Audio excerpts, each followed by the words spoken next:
Olá, tudo bem? Aqui é o Luiz e na lição passada nós conseguimos finalmente fazer um conceito, fechar um entendimento comum sobre tecnologia da informação. Nesta lição a gente começa a falar um pouco dos sistemas de informação, a parte mais de software ali dentro da TI. Então eu vou te dar primeiramente um contexto mais histórico, um embasamento maior, para depois a gente ir em aspectos mais classificatórios desses sistemas. Então vamos lá. Papéis dos sistemas de informação no negócio. Então, a gente viu o TI num âmbito mais histórico, mais geral, alguns componentes da TI, também num nível bem superficial, né? Não vai entrar em detalhes de nenhum deles.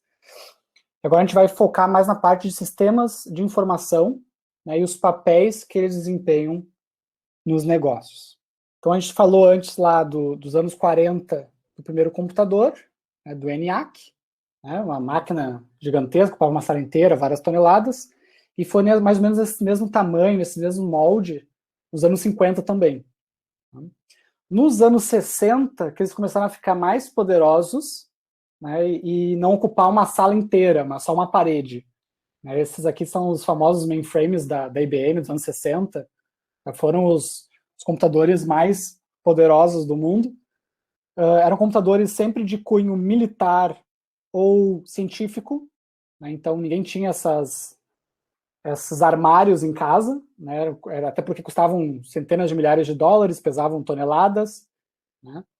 Mas a partir dos anos 60 eles começaram a ficar mais acessíveis e algumas empresas que tinham dinheiro, como bancos e grandes varejistas, começaram a comprar essas máquinas também, que antes era só para universidades e exército. Nos anos 60 foi um momento que se começou a ter computadores também nas grandes empresas, algumas médias também. Mas foi nos anos 70 que a coisa começou a mudar de figura. Tá? Porque nos anos 70 se inventou uma coisa chamada Sistema Gerenciador de Banco de Dados, que permitiu que grandes quantidades de dados pudessem ser armazenados de forma segura e de forma fácil de ser consultada. Tá? Os primeiros computadores, eles nem tinham HD. Então, tu fazia as coisas, desligou ele zerava a memória, perdeu tudo que tu fez. Então, eles eram muito feitos para fazer cálculos, pegava o resultado, né, do cálculo e era isso. A partir dos anos 70, se investiu pesado na criação de sistemas gerenciadores de banco de dados.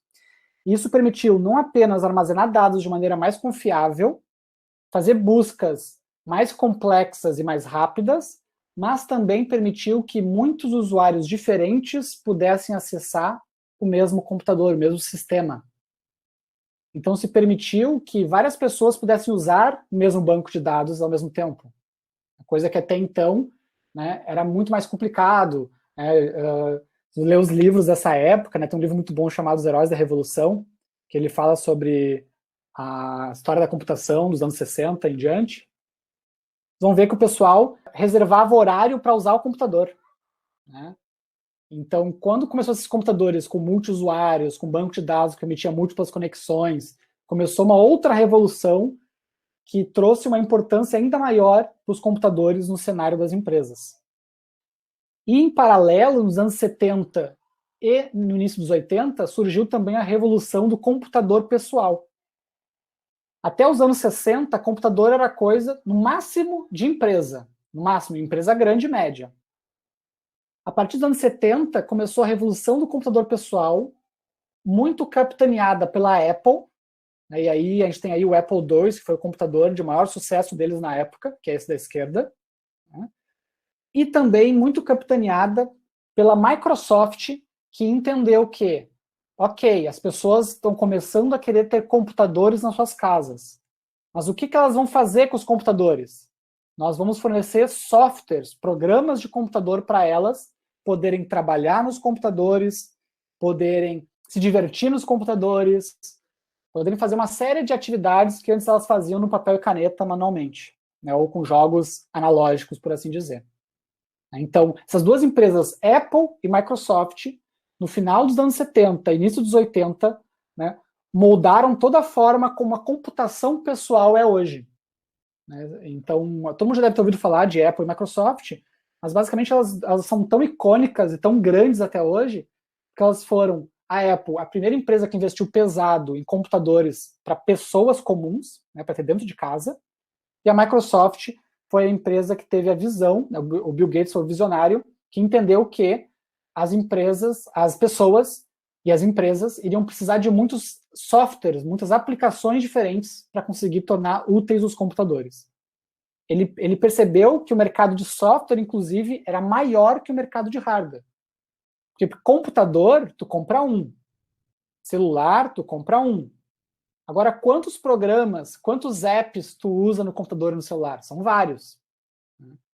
E ao longo do tempo, tu vai adquirindo mais e mais e mais e mais. E tu troca de programas com muito mais frequência do que tu troca de hardware, por exemplo. Né? Tu compra um computador, ele dura anos.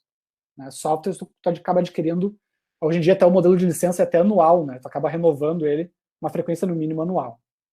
Tá? E para ilustrar bem essa revolução aqui da computação pessoal, tá? Eu trouxe um clipezinho também num outro filme que eu gosto bastante, que é Piratas do Vale do Silício. Tá? Esse filme ele conta a história do Steve Jobs e do Bill Gates. Tem vários filmes que contam a história dessas duas figuras, mas esse filme em específico eu acho ele divertido, eu acho que ele tem uma linguagem, apesar de ser de 99, se não me engano, ele tem uma linguagem bem atual, bem bacana, né? E ele ilustra de uma maneira divertida como que a computação pessoal se deu, né? Como é que a gente chegou nos computadores que a gente tem hoje, muito graças, né, à mente desses dois ícones da TI. Tá? Esse filme ele é bem bacana e é incrível a fidelidade que eles deram para os personagens, para a aparência, para os computadores da época, ficou muito legal.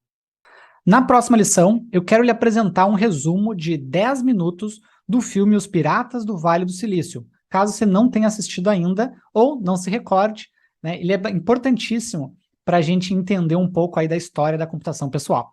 Até lá!